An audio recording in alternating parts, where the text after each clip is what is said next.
les élèves de classe montante ainsi que les pères éducateurs en vue de concrétiser le thème mondial en rendant effective et plus sûre l'utilisation de l'Internet à des fins utiles et pour les jeunes et la communauté congolaise. Je m'appelle Trésor Kalenji. Lorsqu'on parle de la haine en ligne, ce sujet nous intéresse beaucoup parce que nous avons été les témoins depuis maintenant 4-5 ans de la montée des extrémismes sur Internet en RDC. Les exemples sont légion, vous allez les voir, on va les voir à travers les différents intervenants qui vont passer ici. Ça peut être le tribalisme, ça peut être la xénophobie, ça peut être de la discrimination tout court, du harcèlement. Il y a plusieurs exemples dans lesquels la haine en ligne entraîne plusieurs cas de déviance, allant à l'exclusion ou à la mort. Nous allons maintenant voir comment analyser les discours de haine. Ça peut vous arriver, vous êtes des humains, lorsque vous êtes devant une situation qui vous touche, la réaction que vous prenez peut aboutir facilement à un cas de haine en ligne. Alors comment s'en prémunir? Comment savoir qu'on est là en présence d'un cas déviant? Et surtout, quelles sont les conséquences de ce genre de comportement? Sur votre travail, il y a des enfants ici, il y a des étudiants. Ce que vous postez aujourd'hui sur Internet ne s'efface pas. C'est gardé quelque part. Et de plus en plus aujourd'hui, dans les ressources humaines, il y a une tendance qui fait à ce que, lorsque vous allez demander un emploi, comme tout est maintenant connecté et interconnecté, le premier réflexe, c'est de vérifier vos réseaux sociaux. On vous le demande même. Est-ce que vous avez un compte Facebook? Est-ce que vous avez un compte Twitter? Est-ce que vous avez un compte LinkedIn, etc. Et, grâce à des logiciels spécialisés, on cherche ce que vous avez écrit, ce que vous avez aimé, ce que vous avez liké, ce que vous avez partagé. Et on sait même déterminer dans quel groupe vous êtes, même si vous-même vous ne le déclarez pas. Si vous êtes dans un groupe où c'est Tokatakatanga ou bien Tobomatel, tel, on saura que vous êtes dans ce groupe-là. Il y a maintenant des logiciels très poussés qui permettent de l'identifier. Et rien que ça, c'est un facteur d'exclusion pour vous dans le monde professionnel. Parce que des fois, la chose est dite comme ça, on prend juste un petit fond et on cache l'autre vérité avant de propager ça. Parce que là, c'est peut-être des morceaux des vérités, mais la manière et la façon dont la chose a été faite n'est pas exactement ça. Sinon, lorsque on ne se rassure pas de la véracité des choses, on se met à publier et à dire des choses parce que tout le monde le dit, voilà. On pense que c'est vrai. Les réseaux sociaux, c'est bien parce que ça nous permet de faire beaucoup de choses. Ça nous permet d'entrer en contact avec les membres des familles, les amis, à avoir de nouvelles connaissances. C'est bénéfique parce qu'on peut faire beaucoup de choses avec les réseaux sociaux. Ça fait un bon moment qu'on entend parler de cela dans la ville, dans le pays. C'est une vidéo érotique ou pornographique, mais qui est destinée à un visionnaire privé. C'est ça déjà la définition de la sextape. Ce n'est pas conçu pour un grand public, c'est destiné à un visionnaire privé. Mais, comme on l'a dit, il peut se faire que la sextape que vous avez produite se retrouve au niveau ou bien auprès d'un grand public. Ça arrive, parce qu'il y a toujours des personnes mal intentionnées qui sont prêtes à gâcher notre réputation et tout. D'où il faudrait savoir que dans le monde dans lequel nous vivons, il y a toujours des gens comme ça. Il y en aura. Seulement que ton intention n'était pas de partager ce genre de vidéos, mais il y a toujours des personnes qui chercheront à le faire.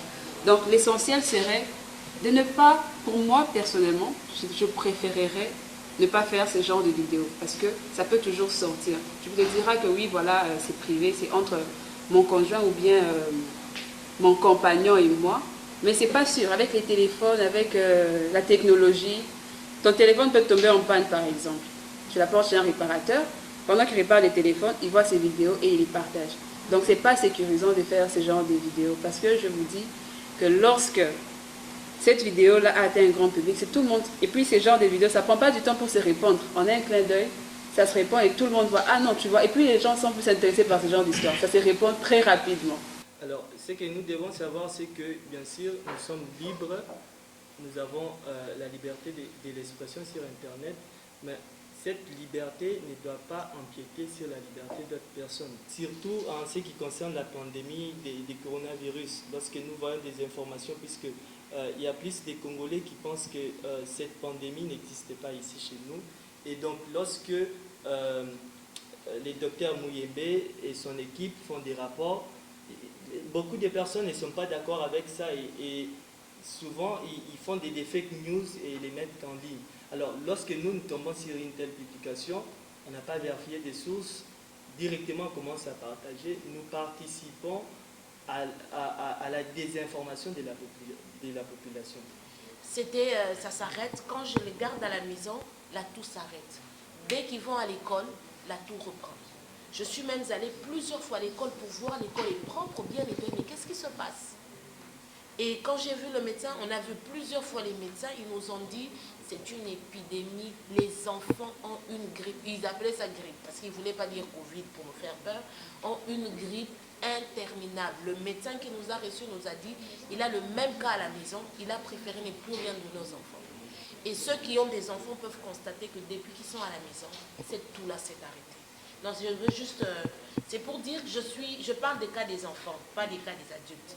Pour dire que c'était comme, à part Covid, il y avait comme une autre grippe pour moi, pour vraiment garder les enfants. Moi particulièrement, j'ai décidé que mes enfants feront l'école à la maison, jusqu'à ce qu'on dira plus de Covid, à cause de l'expérience que j'ai vécue. Mais pour l'université, j'estime qu'ils sont allés trop loin. Parce que je vais à l'église chaque dimanche, je vais à l'église mercredi, je vois beaucoup de gens qui prient sans masque. Donc j'estime que les grandes personnes qui sont à l'université peuvent faire la même chose que ce qu'on fait à l'église. Dans nos coins, le quartier prairie urbaine, la manière dont les gens considèrent la maladie par rapport à ce qui est diffusé sur Internet, on peut dire que c'est un complot. Pourquoi? Parce que l'information qui est donnée par les autorités donc ça ne corrobore pas ou ça ne se marie pas avec la réalité qui est vécue sur le terrain. C'est de là que les gens considèrent ça comme un complot. C'est même là le nœud du problème. Quand vous dites qu'aujourd'hui il y a 10 000 cas, 10 000 cas c'est beaucoup. Quand on a une ville comme Kinshasa qui a plus de 10 millions d'habitants, s'il y avait 10 000 cas, normalement avec tout ce qu'on a comme transport et les mouvements de gens, même dans nos quartiers périurbains, il y aurait des cas. Mais on ne voit pas ces cas. La maladie peut être vraie, peut-être c'est vrai, l'ampleur de la maladie aussi va compter, mais c'est plus l'information qui joue un rôle très important avec ce que l'autre intervenant aussi avait dit, aussi la désinformation. Et les gens dans les communautés considèrent ça, on dirait que c'est un groupe de gens qui sont là pour mentir et puis bouffer l'argent. Donc c'est un peu ça. C'est la manière dont l'information est perçue par la population qui crée le vrai problème. Alimenter, on recense tous les jours le nombre de cas. Alimenter 15 cas en aucun jour. Une voiture de la riposte est passée par là. C'est ça, en même temps, on n'arrive pas à comprendre. Ce sont des bêtises ou ce sont des bêtises. C'est vrai. Mais tous ceux qui sont malades ne partent pas. Et aussi, on a bien dit, les médecins Raoul et les corps médicinaux qu'ils ont recrutés là-bas, les médecins ont bien dit ceci. La COVID-19 est normalement beaucoup plus pour ces personnes âgées, vulnérables. Donc, avec la jeunesse, si on trouve par exemple un jeune qui est mort de ça, c'est sûr, il avait peut-être des antécédents, vraiment des maladies un peu élevées en termes de famille. C'est votre vie privée. Surtout les adolescents qui vont... Je ne sais pas si tu as un compte. Tu as déjà un compte sur les réseaux sociaux? Voilà. Donc, quand tu vas créer ton premier compte, le premier compte de ta vie, il ne faut pas twerker sur TikTok parce que tout le monde est en train de twerker.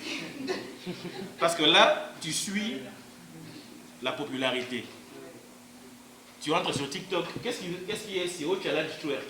Tu te mets en bikini, ok, c'est bien. Tu as 15 000 vues, 20 000 vues. Mais après, quand quelqu'un cherche maintenant sur TikTok et tape ton nom, ah, vous allez rendez-vous, ah, ça va, ok, je saute. Il ne faut pas suivre forcément ce qui est populaire. Quand on est sur les réseaux sociaux, il y a une conduite à tenir.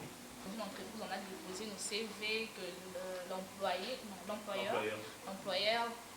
va sur les réseaux sociaux vérifier notre vie. La dame nous a parlé de la liberté d'expression. Oui. Sur le net, je me suis exprimée parce que la population a besoin de savoir la vérité. Oui. Comme le cas de monsieur qui a parlé de Covid. On nous dit il y a Covid, mais il y a des choses qui se passent. Je vais sur les réseaux sociaux donner, parce que les autorités ne s'intéressent pas à ce qu'on se dit comme ça, mais la personne s'est dit, si je vais aux réseaux sociaux et que j'ai je donne mon opinion, peut-être il y aura des réponses.